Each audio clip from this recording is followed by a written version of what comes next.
This is David Blatt, CEO of Capstack Partners. When you're out raising capital on your next deal, you need to know and understand the different investor profiles that exist in the marketplace. And they fall into two main categories. The first is the institutional investor, made up of groups like private equity funds and hedge funds.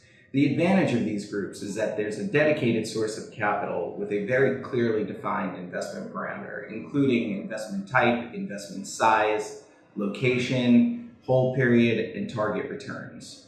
The two main performance measures that drive these groups are the IRR and the equity multiple, and those are what is going to be structured into your deals. And you're going to need to be prepared to perform at or better than these hurdles to determine your share of the profit, because these groups need to perform at or better than these hurdles to determine their share of the profit from their investors, which are comprised primarily of endowments and pension groups who need to deliver a minimum return for their own costs and liabilities.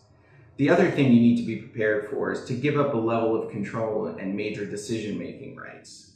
If you're prepared to do these things and your deal is a fit, you can find yourself with a steady capital partner for your deal as well as for all deals that fit their investment parameters. The second investor group is the private investor. And it's a far less defined and structured investor profile and is made up of friends and family, and if you're privileged enough to access it, country club capital, and in a more organized fashion, the family office. Here, the performance measure isn't really standard unless it's the one that's defined by you. And the other advantage is you have far more control over the deal because these groups are just looking for you to deliver the return that you've promised on the deal. The two key performance measures for these groups are capital return, or when am I going to get my investment back, and return on capital, how much money am I going to make on my investment. The disadvantage here with these groups is that you're dealing with a finite level of capital.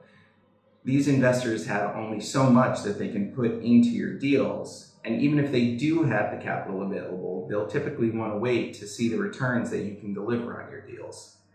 Whatever the investor, there's two key takeaways to keep in mind. One, you need to pay attention to the fundraising side of your business as much as the deal-making side. And two, remember, you're in the capital returns business regardless of your acquisitions or asset strategy. Thanks for tuning in. And lastly, if there are any questions or topics you'd like me to discuss, then hit me up on my socials and I'll try to include them in future episodes. I'm David Blatt, and I'll see you next time.